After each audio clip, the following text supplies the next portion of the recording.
twice the net pay of serving arts teachers. This is totally unacceptable. That somebody retires and the pension they're earning on a monthly basis is higher than somebody who is still working. This is wrong. We need to do something quickly about it as I wrap up and take that.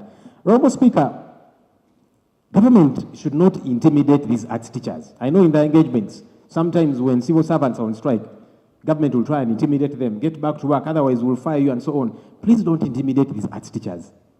Pay them well, just like you're paying the science teachers. Finally, Right Honorable Speaker, this government is run by people who qualified in the arts. Majority of those who are running it.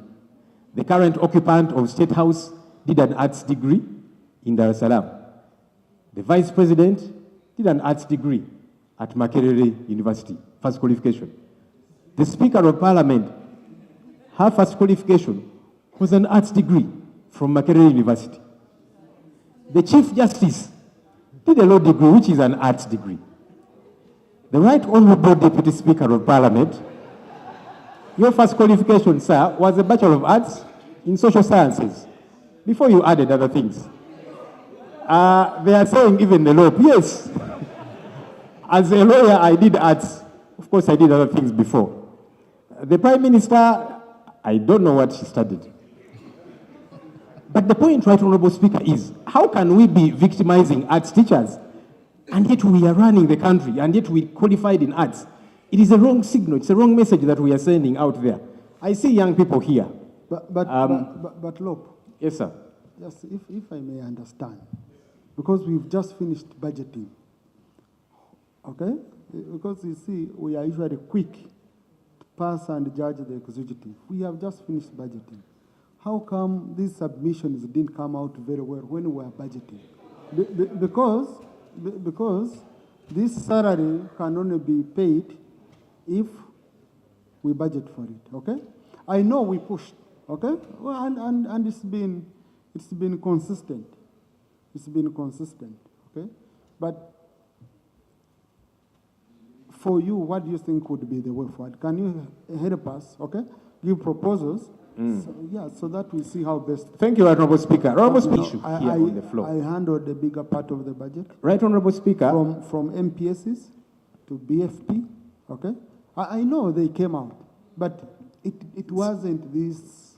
No, I was just giving information, Right Honorable Speaker, that we raised it in our alternative ministerial policy statement, in our minority reports, and in our alternative budget. And we're saying, let's equate the pay of arts teachers to that of science teachers. We raised it severally.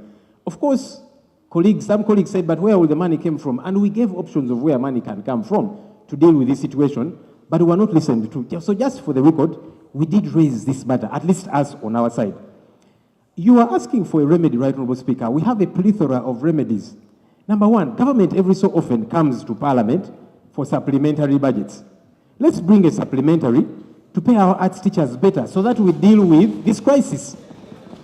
Because they normally bring supplementary budgets to give free money to companies at YAC, Day Biopharma, Inspire Africa Coffee, Rocco, and so on and so forth. Free money that we are giving to private entities. If you can do that to private entities, giving them free money, you come here with a supplementary. Bring a supplementary so that we pay our teachers better. The other remedy, Right Honorable Speaker, we just need to be better mannered in our financials. The Inspector General of Government has told us that on an annual basis, we lose over 10 trillion shillings to corruption. Stop stealing taxpayers' money and there will be money to pay the teachers. So this money is available. Let's close those lacunas, those gaps, the wastages, the leakages, the corruption. Money is available. But most importantly, let's prioritize these teachers. For me, it's very concerning that we give free money to individuals, but you're not paying people who are doing their job. Right Honorable Speaker.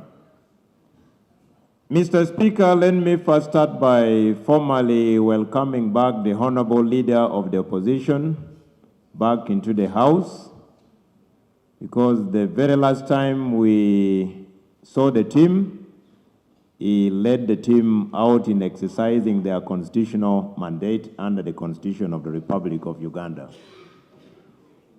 On the question of the industrial action by the arts teachers, I wish to confirm to this House that as fresh as yesterday, we were notified that government through the Ministry of Education and Sports is engaging with the leadership of the arts teachers throughout the country. Right Honorable Speaker, we may give the Ministry of Education time such that at an appropriate time when the matter is resolved, they can be in a position to brief the country through this parliament. But I can confirm that there is engagement between the leaders of the arts teachers and the leadership of the Ministry of Education and Sports on the subject matter raised by the leader of opposition. I also wish to confirm that there is no intimidation at all. One of the reasons why the NRM has been in government for all this time is because we believe in dialogue and consensus, and that is what we are doing. Thank you. Thank you. Now, colleagues, on dialogue, okay? Because you see, this is a matter which I know is of concern to all of us. I can see the Minister for Education has also entered.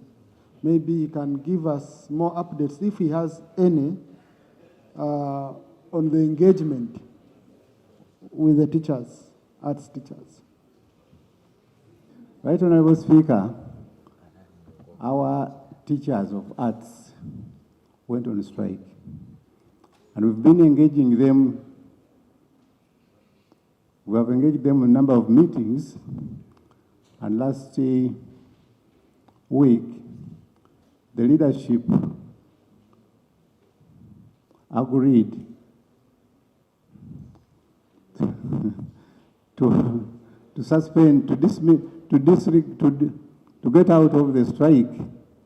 Of course, government is still very committed to address the welfare of the teachers. Government is committed to raise the salaries of all public servants in a phased manner. After a discussion, we agreed that they go to communicate to their colleagues, and I'm expecting the results or the outcome of their meetings with the colleagues to share with us what could come out of that tomorrow on Thursday, right, Honorable Speaker. Thank you. Honorable Minister, kindly update the House once the negotiations are done. And the really rope is submitted very well, and has given us a good, I think, an exciting timeline, in which we can check, which is Thursday next week. No, the minister is upright. No, the minister is the one engaging. We don't know what they've discussed in the room. Okay? Honorable Enos.